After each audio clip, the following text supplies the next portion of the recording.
오늘 또 그대의 최고의 날입니다. 임은미 선교사 묵상입니다.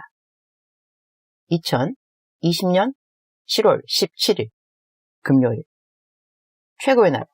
지금은 힘써 일을 할 때. 여호수아 17장. 어제는 많은 분들이 결심문이 들어있는 마스크 후원을 부탁하는 문자를 보내주셨다.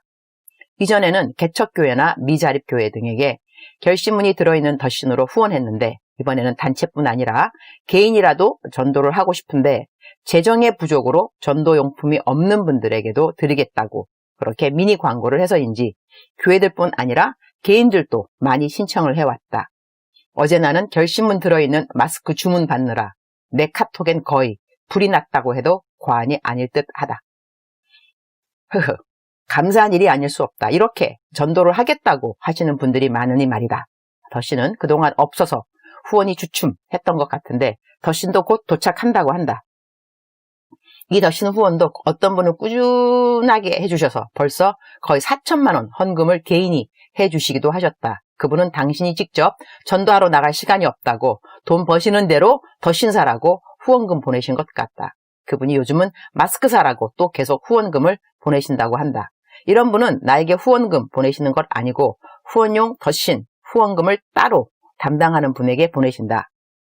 나도 어제 마스크 후원한다고 담당하신 그분에게 500만 원을 보냈는데 어제 거의 300만 원은 다 사용된 것 같다. 1000만 원 보낼 생각을 하고 있으니 앞으로 700만 원어치 더 덧신을 사든지 마스크를 사든지 더 사서 전도용으로 사용할 것 같다.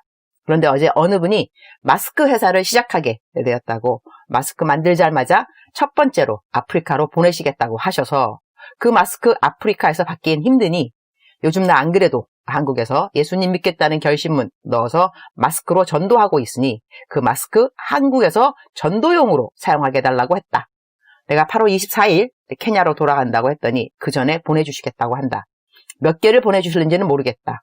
그런데 내가 이렇게 마스크를 만드는 회사를 만나게 된 것 너무 신기하지 않은가? 어제 그 마스크 만드는 기계에 손 얹고 기도해달라고 해서리 마스크 만드는 기계도 어제 처음 보았다. 손 얹고 기도해주면서 주님, 이 마스크 쓰는 사람들 절대로 코로나 안 걸리게 해주세요. 그래서 그것도 소문나게 해주세요. 이 마스크 쓰는 사람 코로나 안 걸렸다더라. 이렇게 말이죠. 요즘 마스크 만드는 회사는 그야말로 대박 났다고 하던데 이 회사도 엄청 돈을 벌 것 같다. 이 회사는 마스크 만들자마자 첫 번째로 나를 생각해서 아프리카에 보낼 작정을 했다고 하니 그것도 감동이 아닐 수 없다. 하나님이 이 기업에 이렇게 급히 재정의 복을 퍼부어 주실 것이면 그만큼 급히 오실 주님을 위한 준비가 필요해서가 아닐까? 나는 그렇게 생각하여 이 회사 엄청 복받으라고 어제 기도 넘치게 해주고 집으로 돌아왔다. 예수님 믿는 모든 기업들이 다 잘 되기를 기도한다. 돈 많이 벌어야 하는 이유 딴 거 있겠는감요? 복음 전파하라고 하나님이 돈 주는 거지. 괜히 돈 주시겠는감요? 돈 버는 사람들, 돈 버는 분들 다들 전도에 더더욱 물질들 팍팍 투자하시기를. 지난해 전도용 덧신도 거의 1억은 사용되었다고 하니 그럼 몇 명이 전도를 받은 것인가? 10만 명이 받았다는 거 아닌가? 할렐루야! 나도 요즘 한국에 왔음에 집을 나설 때마다 전도용 마스크 갖고 나간다. 어제도 공원에 노숙자분들에게 쫙 돌렸다. 어떤 분은 그것이 마스크인지 아시자 저기서 날 보고 손짓하며 자기도 마스크 달라고 한다. 얼른 드렸죠.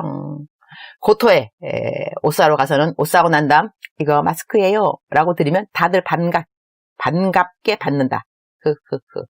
머리핀 산 곳에서도 드렸더니 그거 받은 점원이 얼른 핀 1개를 공짜로 준다. 하하하. 센스킹 형제님. 기승전 복음 전파. 여호수아 17장 18절. 그 산지도 내 것이 되리니 비록 삼림이라도 내가 개척하라. 그 끝까지 내 것이 되리라.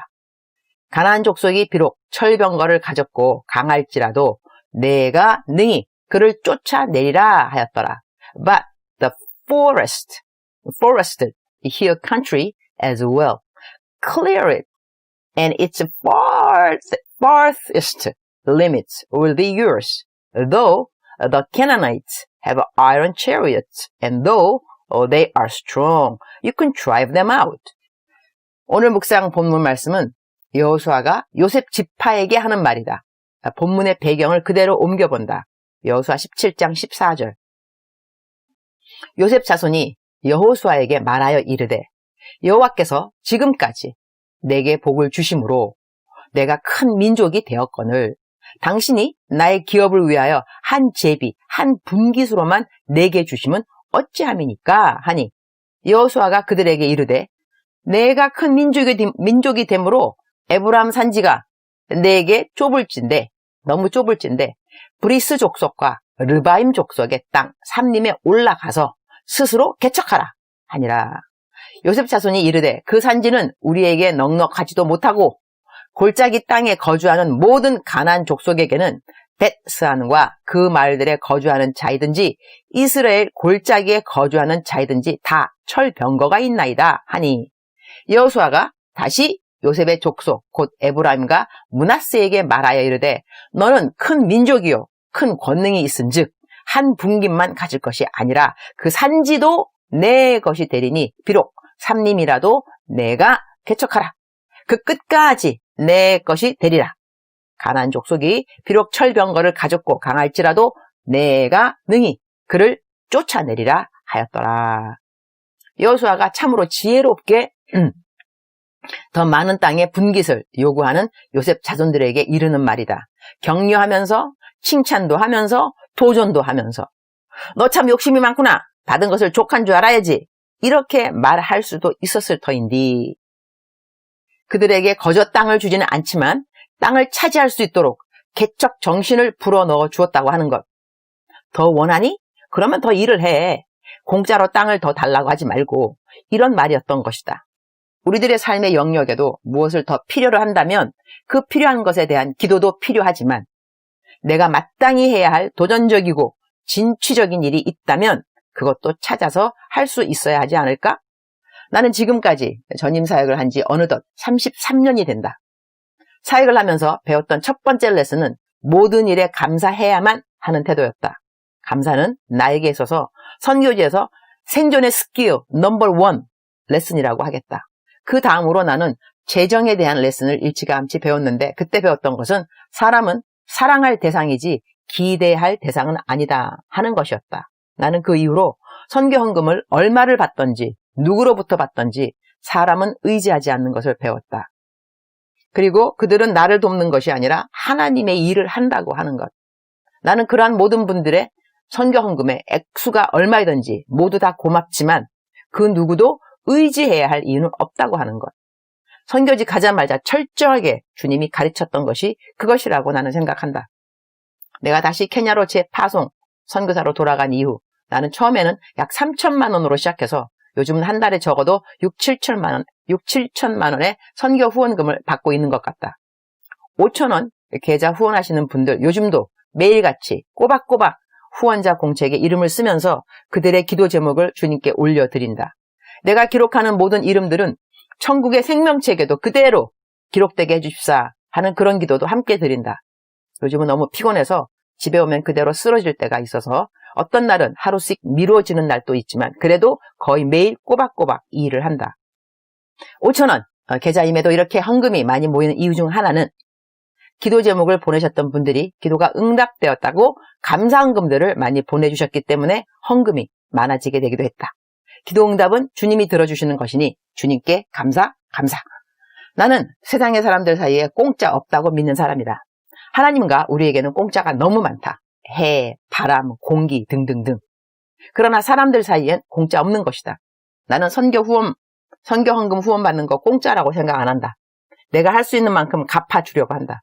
그중 하나가 그들을 위해 해줄 수 있는 기도이고 선교 헌금을 받았기에 또한 열심히 선교 일을 한다.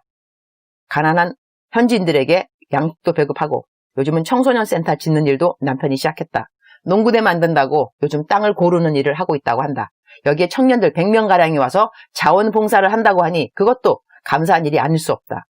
오늘 본문 말씀을 삶에 적용한다면 힘써 일하라가 아닌가 한다.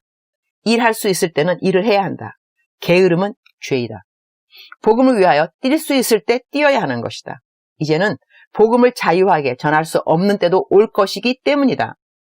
자유하게 전도하지 못하는 때가 오기 전 얼른 전도용품 하나라도 전해주면서 전도는 하고 있어야 하는 거 아닌가? 주님, 오늘 또 최고의 날입니다. 오늘은 아침부터 또 움직여야 합니다. 분당까지 가야 하기 때문입니다. 분당 가는 길이니 노엘 치과도 가서 치료도 받아야 하고, 오랜만에 도성호 원장님도 만나고, 그리고 저녁에는 상도동에 있는 동광교회 철야 예배 설교. 어제 너무 늦게 들어와서 사실 오늘 아침부터의 스케줄이 조금 무리가 있겠다 싶었는데, 그래도 건강하게 잘 일어난 것을 감사. 열심히 일해야 할 때 할 수 있는 일들이 있음을 감사드립니다. 주님 사랑합니다. 주님 감사합니다. 오늘 또 우리 주님 저를 보시면서 하루 종일 기쁘시면 참 좋겠습니다. 사랑하는 그대요. 사랑하는 그대요. 사랑하는 그대요. 오늘 그대에게 주님께서 하라, 그렇게 명령하신 일이 있는지요? 하시기 바랍니다. 저는 그것이 무엇인지 모르지만 하나님께서 그대가 그 일을 행할 수 있도록 도와주실 것입니다. 하나님은 그냥 하라 이렇게 명령만 하시는 분이 아니고, 너가 그 일을 행할 때 필요한 모든 것은 내가 도와주겠다, 이렇게 동시에 말씀하여 주시는 분이신 것입니다. 그대 홀로가 아닙니다. 혼자 하는 일들이 아닙니다. 혼자 순종하는 것도 아닙니다. 하나님께서 그대의 온전한 순종을 도와주실 것입니다. 온전한 순종을 도와주실 여호와 하나님을 의지하시기를. 사랑하는 그대요. 사랑하는 그대요. 사랑하는 그대요. 사랑합니다. 축복합니다.